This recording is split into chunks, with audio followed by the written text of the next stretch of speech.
Hello बच्चों, क्या हाल चाल है? सब ठीक ठाक? मजे कर रहे होगे तुम लोग तो पूरे एकदम लॉकडाउन में अब कर रहे हैं आप लोग। लेकिन चलिए कोई नहीं, जैसा कि हमने आपसे कहा था कि हम आपको फिजिक्स पढ़ाएंगे और फिजिक्स बेसिक फिजिक्स बताएंगे, तो उसी क्रम में आज हम आगे एक नया टॉपिक पढ़ने जा रहे हैं जिसका नाम है तरंग। तरंग क्या होता है? हम आपसे कहे थे कि हम आपको एकदम बेसिक से लेकर के चलेंगे, आपके दिमाग से भौतिक विज्ञान नामक जो डर है उस डर को निकालने का मेरा मकसद है। आप वीडियो देखिए, चीज़ों को समझने की कोशिश कीजिए। छोटी छोटी चीज़ें हैं, कोई बड़ी चीज़ें नहीं है। यही छोटी छोटी चीज़ें नहीं लोग समझते हैं तो आगे उनको फिजिक्स बहुत कठिन लगने लगती है, और ये सभी के लिए उपयोगी है। आप कोई भी एक टॉपिक लेकर के पढ़िए तो उससे संबंधित आपके जितने भी क्वेश्चंस हैं, अगर आप अपने ढंग से वीडियो देखा तो मेरा गारंटी है कि आप उससे संबंधित 90% क्वेश्चंस आप आसानी से कर सकते हैं अपने लेवल का। तो चलिए हम आपको अगला टॉपिक पढ़ाते हैं, तरंग। आइए समझते हैं तरंग क्या होता है।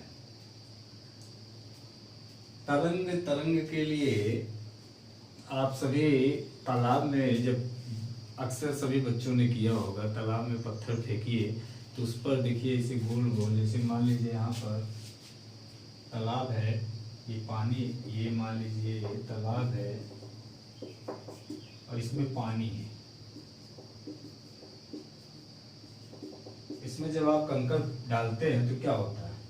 पानी ऐसे ऐसे ऐसे ऐसे ऐसे ऐसे ऐसे ऐसे गोला गोलाकार चक्कर लगाता है, और उसमें अगर आप ध्यान दीजिए तो बीच में पानी ये ऐसे ऐसे जाता है पानी, यानी ये जो बीच वाला भाग है धंसा हुआ होता है और ऊपर वाला भाग उठा हुआ होता है। ऐसा सभी लोगों ने महसूस किया होगा। तो यही तरंग है। ये क्या है? यही तरंग है। अगर परिभाषा की बात करें तो देखिए हमने लिखा है, तरंग एक प्रकार का विक्षोभ है जिसके कारण ऊर्जा का संचरण एक स्थान से दूसरे स्थान तक होता है। ये तो किताबी परिभाषा है, आपको समझना है कि तरंग क्या है। एक प्रकार का विक्षोभ है जिसके कारण ऊर्जा का संचरण एक स्थान से दूसरे स्थान तक होता है। तरंग के बारे में जितनी भी जानकारियां हो सकती थी एक छोटे से जगह पर समेटने की, हमने समेट दिया है। इन्हीं सब चीज़ों को हम अभी एक एक करके पढ़ेंगे। तो हम सबसे पहले ये चाहेंगे कि आप इसका एक स्क्रीनशॉट ले लें, ताकि फिर हम इसको मिटा करके एक एक टॉपिक को, इसी को हम पढ़ें और जानने की कोशिश करें कि तरंग क्या होता है। तो चलिए जानते हैं कि तरंग क्या होता है। परिभाषा में हमने लिख दिया है कि तरंग एक प्रकार का विक्षोभ है जिसके कारण ऊर्जा का संचरण एक स्थान से दूसरे स्थान तक होता है। जिसके द्वारा ऊर्जा का संचरण एक स्थान से दूसरे स्थान तक होता है।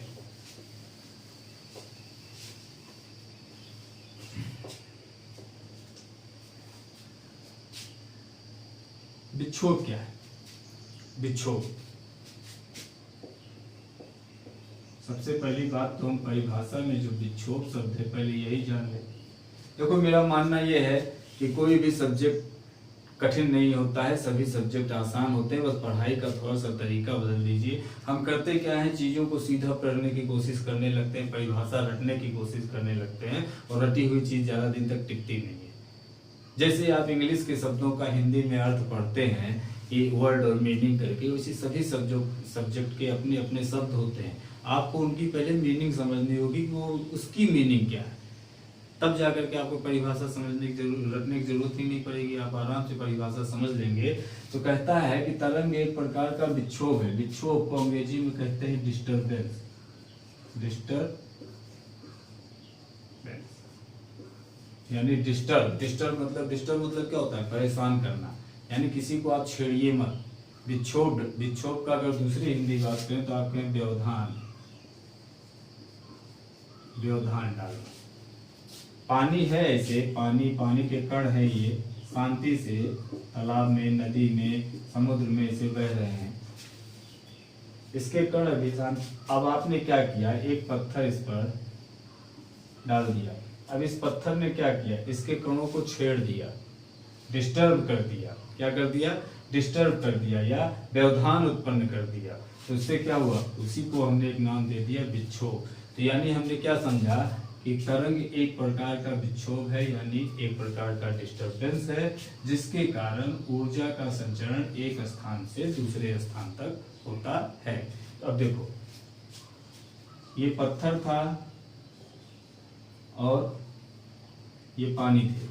पत्थर के कण और जब पानी के कण आपस में टकराएंगे, पत्थर के कण और जब पानी के कण आपस में टकराएंगे, तो आप जानते हैं जब दो चीजों का टक्कर कीजिए तो कुछ न कुछ एनर्जी निकलती है, कुछ न कुछ एनर्जी निकलती है। तो वही काम यहाँ पर भी होगा, यहाँ से ऊर्जा निकलेगी, यहाँ से ऊर्जा निकलेगी। अब हम ऊर्जा के बारे में कहा जाता है कि ऊर्जा जो है ना तो उत्पन्न की जा सकती है, ना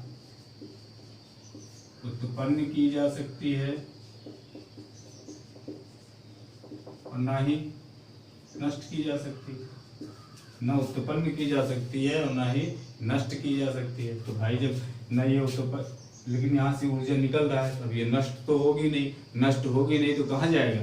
ये यहाँ से जो ऊर्जा निकला, इसने पानी का साथ पकड़ लिया बगल वाले का, और इसी पानी के सहारे ये ऐसे ऐसे ऐसे ऐसे करते हुए आगे बढ़ गई। पानी ऐसे ऐसे ही तो जाता है, पानी ऐसे ऐसे ही जाता है। तो यहाँ पर जो हमने डिस्टरबेंस उत्पन्न किया, यहाँ पर जो हमने व्यवधान डाला, यहाँ उस व्यवधान के कारण यहाँ पर एनर्जी निकली।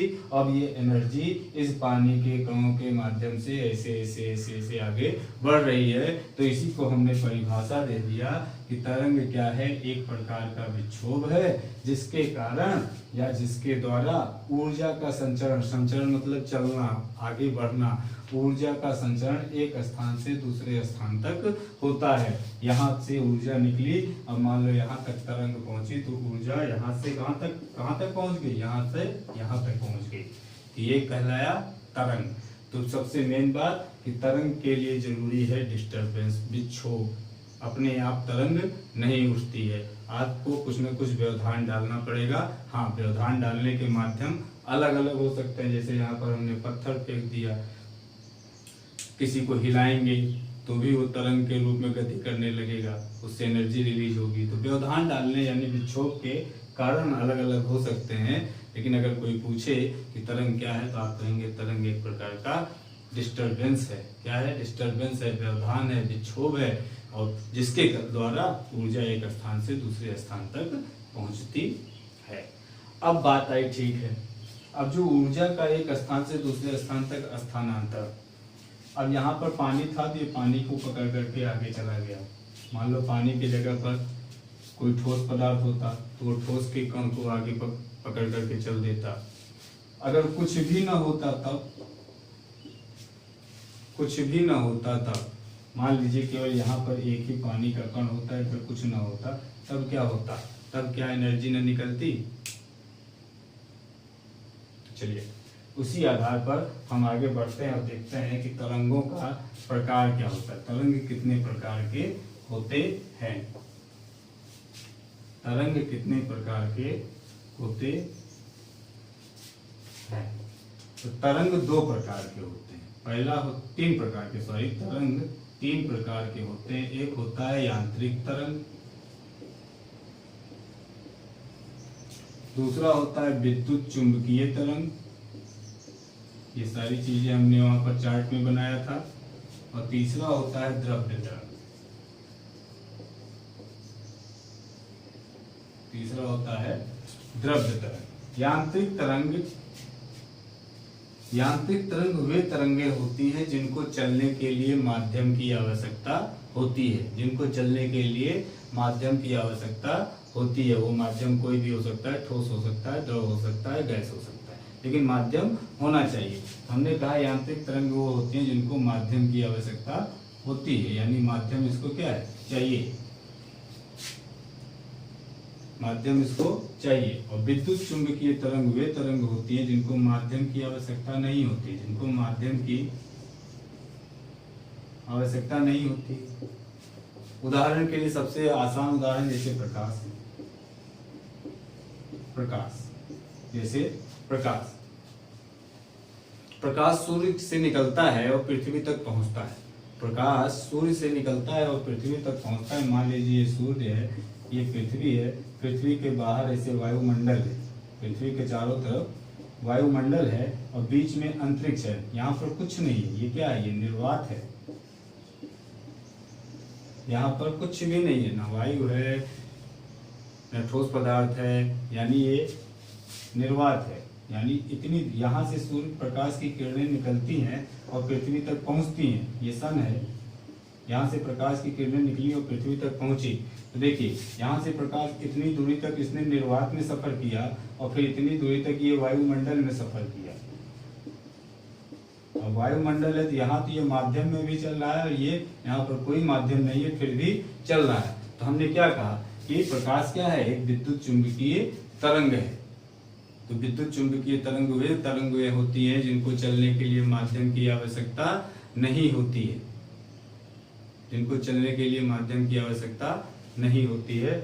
और हमने कहा यांत्रिक तरंगे वे तरंगे होती है जिनको चलने के लिए माध्यम की आवश्यकता होती है। तीसरा होता है द्रव्य तरंग। द्रव्य तरंग ये हायर स्टडीज की बात है, फिर भी हम जान लेते हैं कि द्रव्य तरंग जो हमारा प्रोटॉन होता है, ये बहुत छोटे लेवल की बात करता है। द्रव्य तरंग बहुत ही छोटे लेवल की, यानी पदार्थ की सबसे सूक्ष्मतम इकाई हमने कहा था परमाणु होता है। ये परमाणु के लेवल की बात करता है। और जानते हैं परमाणु के अंदर एक नाभिक होता है, या परमाणु की संरचना भी आप जानते होंगे कि परमाणु में इलेक्ट्रॉन होते हैं, न्यूट्रॉन होते हैं, प्रोटॉन होते हैं। तो इन सभी के कारण जो तरंगे उत्पन्न होती हैं उनको कहा जाता है द्रव्य तरंगे। उनको क्या कहा जाता है, द्रव्य तरंगे। हमको बेसिकली मुख्य रूप से पढ़ना है यांत्रिक तरंग। हमको क्या पढ़ना है, यांत्रिक तरंग, क्योंकि विद्युत चुंबकीय तरंग को हम प्रकाश में अलग से पढ़ेंगे या विद्युत चुंबकीय तरंग का अलग से टॉपिक ही आएगा। तो अभी हमको पढ़ना है यांत्रिक तरंग। यांत्रिक तरंग दो प्रकार के होते हैं। यांत्रिक तरंग दो प्रकार के होते हैं, ध्यान दीजिएगा। यांत्रिक तरंग दो प्रकार के होते हैं। पहला होता है अनुदैर्घ्य तरंग, पहला होता है अनुप्रस्थ। पहला हमने लिख दिया अनुप्रस्थ, दूसरा अनुदैर्घ्य।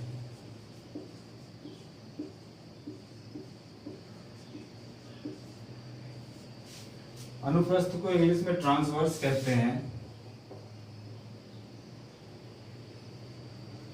और अनुदैर्घ्य को हिंदी में लॉन्गिट्यूडनल कहते हैं।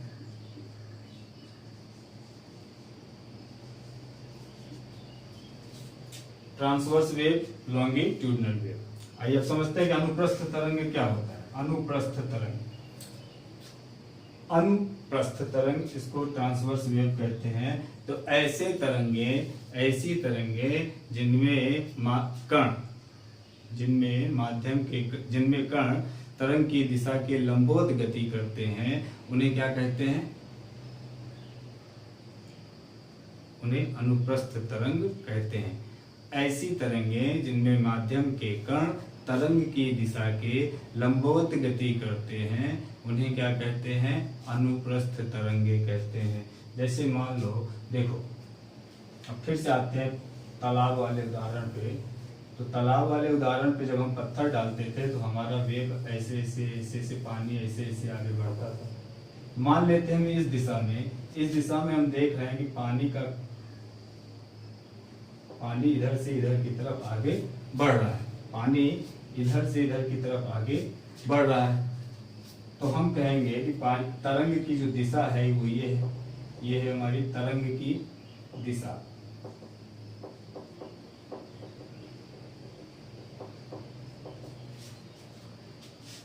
यहाँ से पानी इधर की ओर बह रहा है और पानी किस रूप में बह रहा है, तरंग के रूप में बह रहा है। तो हम कहेंगे तरंग की दिशा क्या है, इस साइड है, इस तरफ है। अब देखो किस माध्यम में बह रहा है, तो पानी में बह रहा है। पानी का कण कैसे गति कर रहा है, पानी का जो यहाँ वाला कण था पहले ऐसे ऊपर की तरफ उठा, फिर नीचे आया, फिर ऐसे ऊपर की तरफ उठा, फिर नीचे आया, फिर ऐसे ऊपर की तरफ उठा, फिर नीचे आया। यानी एक बार ऊपर जा रहा है, एक बार नीचे आ रहा है, एक बार ऊपर जा रहा है, एक बार नीचे आ रहा है। तो कुछ ऐसा बना रहा है, देखिए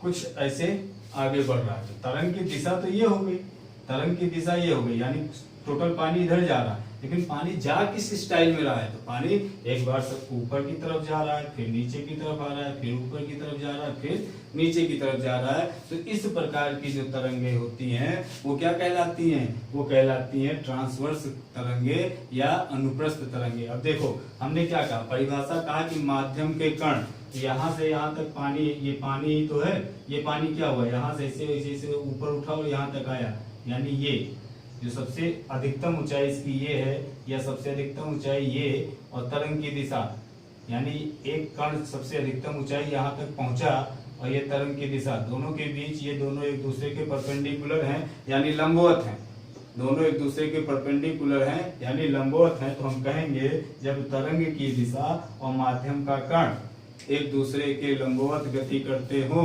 तो ऐसी तरंगे क्या कहलाती हैं, अनुप्रस्थ तरंगे। जैसे एक आसान सा उदाहरण, पेड़ में रस्सी बांधो और दूसरी तरफ से रस्सी को ऐसे पकड़ के आप ऐसे ऐसे हिलाइए, तो देखो रस्सी आगे, आपको जो तरंग के रूप में जो रस्सी होती है वो आगे की तरफ गति करती हुई जाती है, लेकिन रस्सी जाती कैसे है, ऐसे ऐसे ऐसे ऐसे करके रस्सी जाती है, यानी रस्सी के कण पहले ऊपर जाते हैं फिर नीचे आते हैं, पहले फिर ऊपर जाते हैं फिर नीचे आते हैं। तो उस प्रकार के तरंग को क्या कहलाते हैं, अनुप्रस्थ तरंगे। अब दूसरी कंडीशन है अनुदैर्घ्य तरंगे। अनुदैर्घ्य तरंगे का सबसे आसान सा उदाहरण स्प्रिंग होता है। स्प्रिंग को एक साइड से पकड़िए और दूसरे साइड एक इस हाथ को ऐसे स्थित रखिए, या स्प्रिंग को एक साइड किसी दीवार में से बांध दीजिए और फिर उसको एक साइड से पकड़ के ऐसे खींच के छोड़ दीजिए, तो क्या होगा, देखो स्प्रिंग एक बार ऐसे आगे की तरफ बढ़ेगा, फिर पीछे आएगा, फिर आगे की तरफ बढ़ेगा, फिर पीछे, यानी ऐसे ऐसे करके आगे बढ़ेगा, ऐसे ऐसे करके। तो इस प्रकार के जो तरंग होते हैं वो क्या कहलाते हैं, अनुप्रस्थ तरंग कहलाते हैं, यानी इसकी संरचना ऐसे ऐसे ऐसे ऐसे फिर होगी, फिर ऐसे ऐसे ऐसे ऐसे, फिर ऐसे ऐसे ऐसे ऐसे, ये इस प्रकार से आगे बढ़ती हैं, यानी कहीं पास पास एकदम कम कम गैप होता है, कहीं दूर दूर। तो ये क्या कहलाती हैं, अनुदैर्घ्य तरंगे। इसका परिभाषा हम कैसे देंगे, इसकी परिभाषा कहते हैं कि जब माध्यम के कण और तरंग की दिशा, जब माध्यम के कण और तरंग की दिशा दोनों एक ही दिशा में हों, दोनों समान हों, तो ऐसी तरंगे क्या कहलाती हैं, अनुप्रस्थ तरंग, अनुदैर्घ्य तरंगे कहलाती हैं। अब देखो माध्यम का कण कैसे, आप स्प्रिंग को ऐसे खींचे तो स्प्रिंग के जो पार्ट्स हैं आगे की तरफ बढ़े, फिर आपने यहाँ से छोड़ दिया तो फिर वो पीछे की तरफ आए, तो स्प्रिंग में जो लोहा है या जो स्प्रिंग का जो कण है जिससे बना है, जो पार्टिकल है उसका जो अणु है, वो क्या हो रहा है, अणु भी आगे की तरफ जा रहा है और पीछे की तरफ आ रहा है, आगे की तरफ जा रहा है और पीछे की तरफ आ रहा है। और स्प्रिंग के गति करने की दिशा यानी वो भी किधर ही है, वो भी ऐसे ऐसे ही है, तो दोनों की दिशा समान हो गई।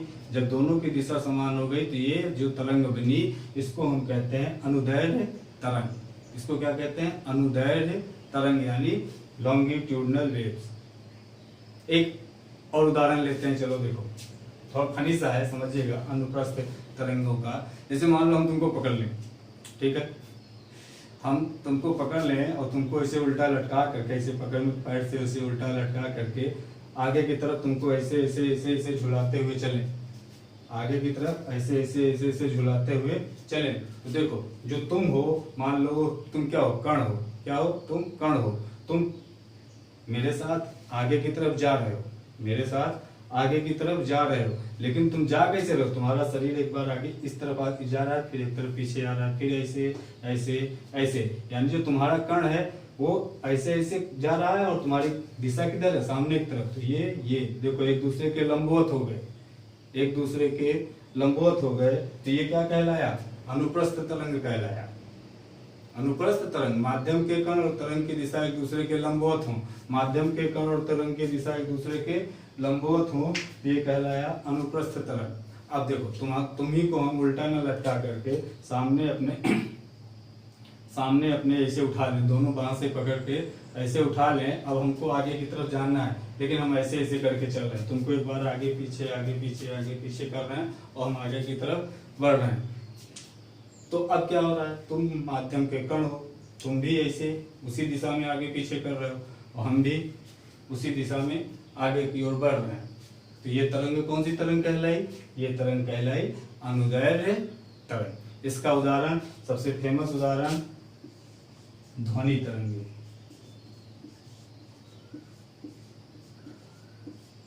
सबसे फेमस उदाहरण ध्वनि तरंगे।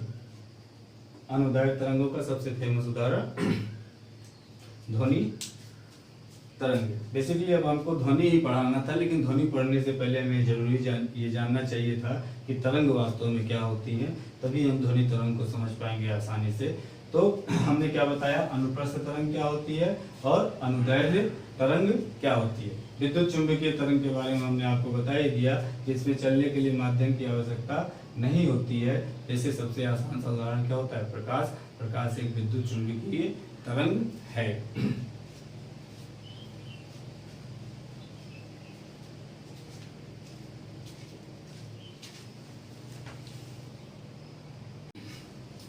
आओ समझ लेते हैं अनुप्रस्थ तरंग। तो हमने क्या बताया,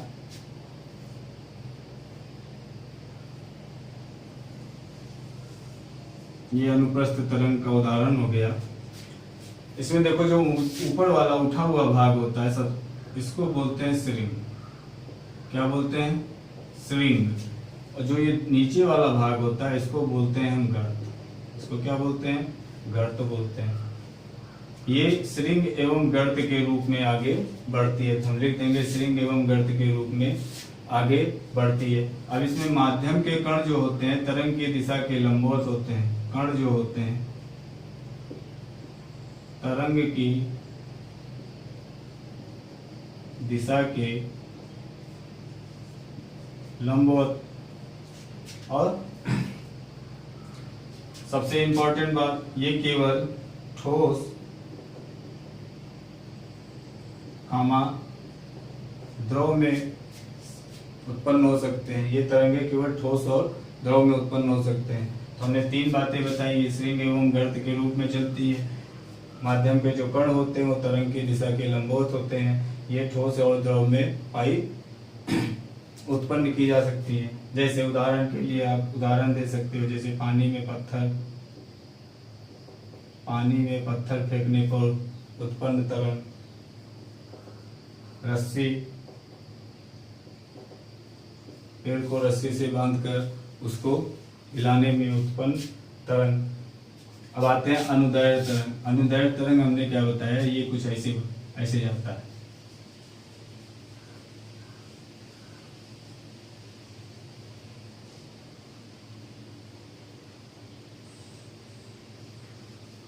मतलब ये ऐसे समझ लो।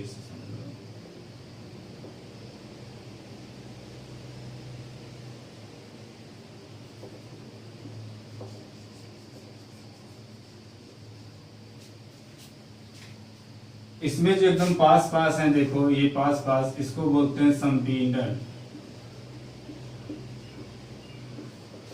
और ये जो दूर दूर वाले हैं इसको बोलते हैं विरलन।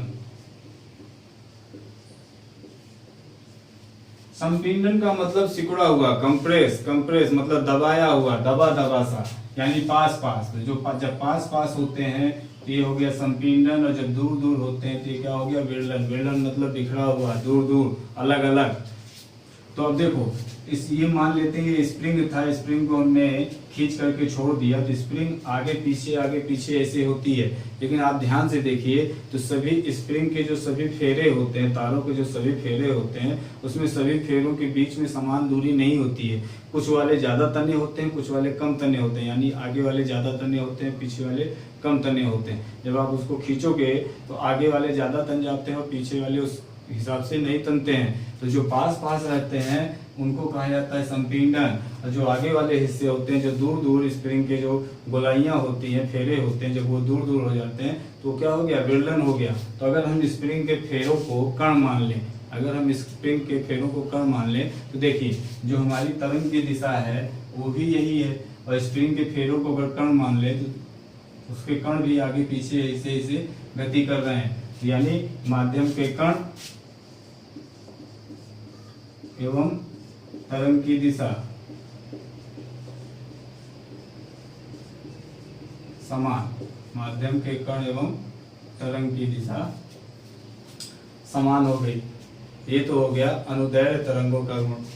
ये तीनों में उत्पन्न होती हैं, ठोस में भी, द्रव में भी, गैस में भी। उदाहरण इसका सबसे फेमस उदाहरण ध्वनि तरंग, जिसको हम आगे की क्लास में पढ़ेंगे कि ध्वनि तरंग क्या है। ये आप समझ गए अनुप्रस्थ तरंग क्या है और अनुदैर्ध्य तरंग क्या है। अब आओ कुछ और बातें जान लेते हैं तरंग के बारे में, तो हमारा ये चैप्टर समाप्त हो जाएगा। आइए देखते हैं। अनुप्रस्थ तरंग समझ में आ गया और अनुदैर्ध्य तरंग समझ में आ गया। अब तरंग की विशेषताओं में देखते हैं भाई और क्या क्या विशेषता होती है तरंग की, इनके कौन कौन से भाग होते हैं, कौन कौन से। तो मान लेते हैं ये जो तरंग है हमारा, ये अनुप्रस्थ तरंग मान लेते हैं ये है।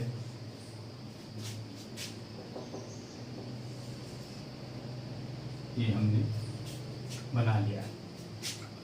ये हमारा हो गया श्रृंग, ये पार्ट भी हमारा, ये भी श्रृंग है। ये वाला है हमारा गर्भ और ये वाला है हमारा गर्भ। तो सबसे पहला शब्द आता है आयाम, कि भाई आयाम क्या होता है। इसको अंग्रेजी में बोलते हैं एम्पलीट्यूड।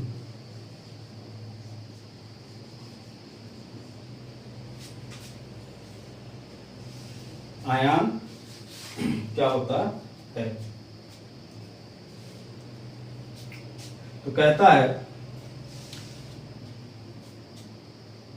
माध्यम के कण का अधिकतम विस्थापन, माध्यम के कण का उसकी माध्य स्थिति से अधिकतम विस्थापन क्या कहलाता है, आयाम कहलाता है। तो मान लीजिए ये माध्यम था, इस माध्यम में इसके जो कण है इसका अधिकतम विस्थापन, इसकी माध्य स्थिति यहाँ से यहाँ तक के बीच की माध्य स्थिति ये हो गई। तो यहाँ से यहाँ और इसका अधिकतम विस्थापन, माध्यम का ये कण यहाँ से इसे उठा, इसे ऊपर की तरफ गया और फिर ये नीचे की तरफ आया, तो सबसे अधिकतम ऊंचाई तक यहाँ तक गया। तो यानी ये दूरी जो है ये क्या कहलाता है, ये वाली दूरी, या नीचे आप यहाँ से ये वाली दूरी, ये वाली दूरी, ये दूरी क्या कहलाएगी, आयाम कहलाएगी। यानी किसी भी माध्यम का कण उसकी माध्य स्थिति से अधिकतम विस्थापन, माध्यम के कण का उसकी माध्य स्थिति से अधिकतम विस्थापन। तो माध्यम मान लो ये पानी ही था और पानी में हमने यहाँ पर पत्थर डाला, तो यहाँ से क्या हुआ, पानी ऐसे ऊपर की तरफ उठा, फिर नीचे की तरफ आया, फिर ऊपर की तरफ उठा, फिर नीचे की तरफ आया। तो पानी के जो यहाँ वाला कण था वो कितने अधिकतम ऊंचाई तक गया, तो ये इतनी अधिकतम ऊंचाई तक गया। तो ये जो ऊंचाई हो गई ये क्या कहलाएगी, एम्पलीट्यूड यानी आयाम। और इसे हम ए से प्रदर्शित करते हैं। इसे हम किससे प्रदर्शित करते हैं, ए से प्रदर्शित करते हैं। अब चूंकि हम ये ऊंचाई ले रहे हैं, या नीचे ये भी तो एक ऊंचाई हो गई, और ऊंचाई का किसमें नापते हैं, ऊंचाई को हम मीटर में नापते हैं। इसलिए हम कहेंगे इसका मात्रक जो है या यूनिट जो है या इकाई जो है वो क्या है, मीटर है भैया, क्या है, मीटर है। अब ये तो हो गया आयाम। अब दूसरा होता है तरंग दैर्घ्य। तरंग दैर्घ्य क्या होता है भाई, पहले जान लेते हैं आवृत्ति क्या होती है।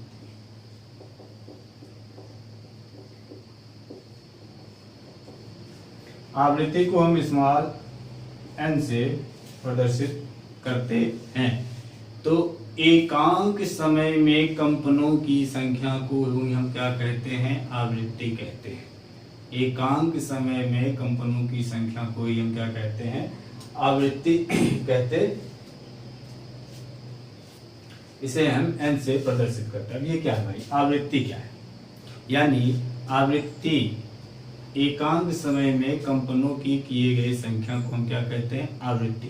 अब कंपन क्या है, यानी एक तरंग पूरा होने में, एक कंपन हुआ तो एक तरंग पूरा हुआ, यानी एक तरंग ये पूरा कब होगा, यहाँ से ऐसे चला, फिर यहाँ से ऐसे आया और यहाँ से यहाँ तक आया। तो इतनी दूरी एकांक समय में किए गए कंपनों की संख्या, ये कहलाया कंपन। यहाँ से तरंग ये यहाँ से लेकर यहाँ तक पहुँचा, तो ये क्या कहलाएगा, कंपन। तो हमने परिभाषा क्या बताया कि एकांक समय में किए गए कंपनों की संख्या ही क्या कहलाती है, आवृत्ति कहलाती है। तो अब ये देखो, ये हमारा बताता है कि तरंग की तीव्रता क्या है। जैसे एकांक समय में कंपनों की संख्या ज़्यादा होगी तो तरंग की तीव्रता भी अधिक होगी। जैसे एक तरंग है, मान लो ये ऐसे ऐसे ऐसे बह रहा है,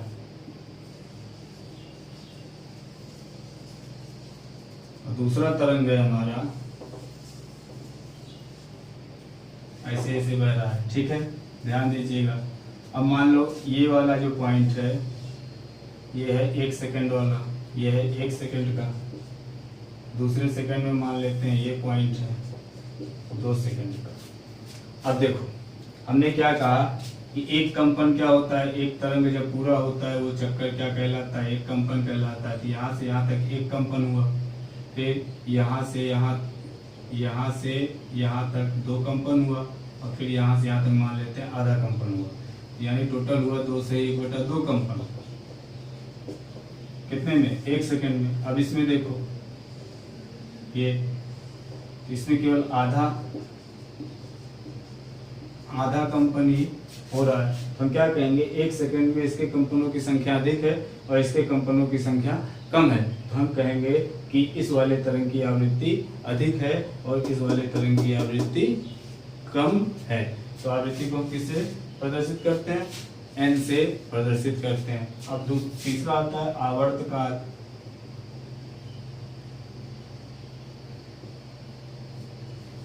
एक कंपन पूरा होने में लगा समय, एक कंपन पूरा होने में, यानी ये तरंग यहाँ से यहाँ तक चला और फिर यहाँ तक पहुँचा, तो इसका एक कंपन पूरा हो गया।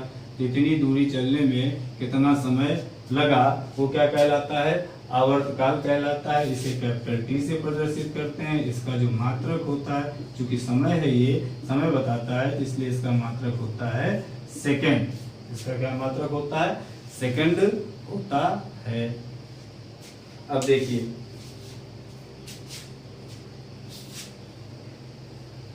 तीसरा आता है आवर्तकाल।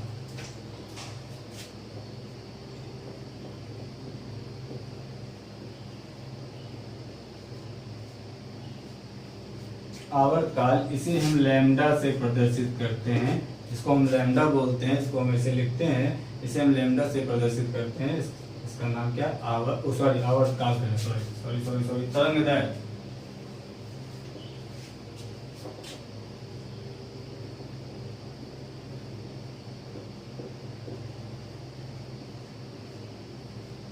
तरंगदैर्घ्य, वेवलेंथ, इसको हम लैम्डा से प्रदर्शित करते हैं। तरंग को अंग्रेजी में बोलते हैं वेव, दैर्घ्य यानी लेंथ, LENGTH, लेंथ मतलब लंबाई, यानी तरंग की लंबाई, तरंगदैर्घ्य, तरंग की लंबाई, इसे हम लैम्डा से प्रदर्शित करते हैं। तो अब कहता है तरंग की लंबाई क्या होती है भाई?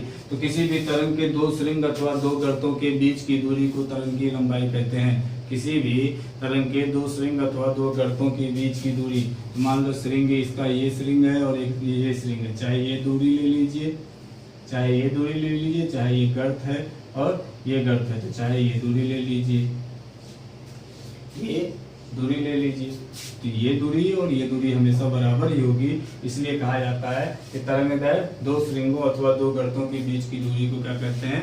तरंगदैर्घ्य कहते हैं। एक सूत्र होता है हमारा n = 1/λ।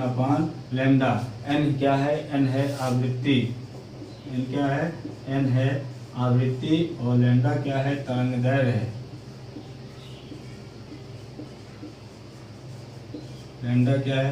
तरंगदैर्घ्य है। तो ये क्या कह रहा है कि n = 1/λ, या इसको उल्टा कर दो तो λ = 1/n। दोनों सूत्र बन जा रहा है। इससे हम क्या समझ रहे हैं कि जो आवृत्ति है और तरंगदैर्घ्य है, दोनों में उल्टा संबंध है। क्या है? उल्टा संबंध है, क्योंकि ये देखो n = 1/λ, यानी कहने का मतलब अगर आवृत्ति बढ़ेगी तो तरंगदैर्घ्य घटेगा, तरंगदैर्घ्य बढ़ेगा तो आवृत्ति घटेगी। दोनों में कैसा संबंध है? उल्टा संबंध है। आइए समझ लेते हैं। देखो यहाँ पर हमने आवृत्ति निकाला था कितना? ये क्या निकाला था हमने? ये आवृत्ति है, अभी हमने निकाला था। ये आवृत्ति क्या निकाला? 2.5 कंपन, यानी 1 सेकंड में 2.5 कंपन। अब यहाँ पर कितना निकाला हमने? 1/2 कंपन। तो अब देखिए हमने क्या कहा, यहाँ पर जो तरंगदैर्घ्य की लंबाई क्या होगी? 2 श्रृंग और 2 गर्त के बीच में ये वाली दूरी, या ये वाली दूरी, जो हमारी ये वाली दूरी होगी, ये वाली ले ले चाहे ये वाली, ये होगी तरंग दैर्घ्य की लंबाई, यानी ये होगा लैम्डा, इसको 1 मान लेते हैं। और यहाँ पर तरंग दैर्घ्य की लंबाई ले लेते हैं, ये वाली होगी, या नीचे 2 ये वाली दूरी, ये क्या कहलाएगा, लैम्डा। अब बताओ कौन सा छोटा है कौन सा बड़ा है, ये छोटा है ये बड़ा है, लेकिन यहाँ पर आवृत्ति इसकी अधिक है, यहाँ पर इसकी आवृत्ति कम है, तो दोनों में उल्टा संबंध है। यहाँ पर अगर आवृत्ति अधिक है तो लैम्डा छोटा है, यहाँ पर आवृत्ति छोटा है तो लैम्डा अधिक है, तरंग दैर्घ्य अधिक है। तो उम्मीद है आपको समझ में आ गया होगा कि वेवलेंथ क्या होता है। तो वेवलेंथ क्या होता है, दो श्रृंगों अथवा दो गर्तों के बीच की दूरी को क्या कहते हैं, तरंग दैर्घ्य कहते हैं। किसी भी तरंग के दो श्रृंग अथवा दो गर्त के बीच की दूरी को तरंग दैर्घ्य कहते हैं। तरंग दैर्घ्य n बराबर होता है तरंग दैर्घ्य लैम्डा बराबर होता है 1/n, यानी तरंग दैर्घ्य आवृत्ति का वृत्त क्रमानुपाती होता है, यानी उल्टा संबंध होता है।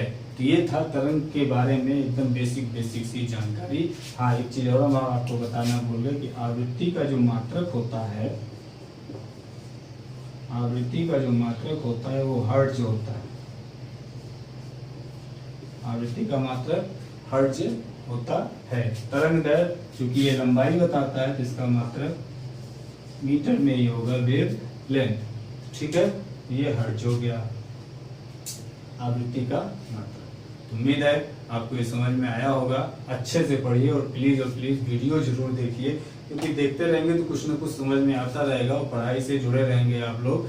इसलिए मेरी विनम्र अनुरोध है आपसे कि प्लीज वीडियो जरूर देखें और उसे समझने की कोशिश करें, और अगर अच्छा लगे तो प्लीज लाइक कमेंट और शेयर भी करें। Thank you.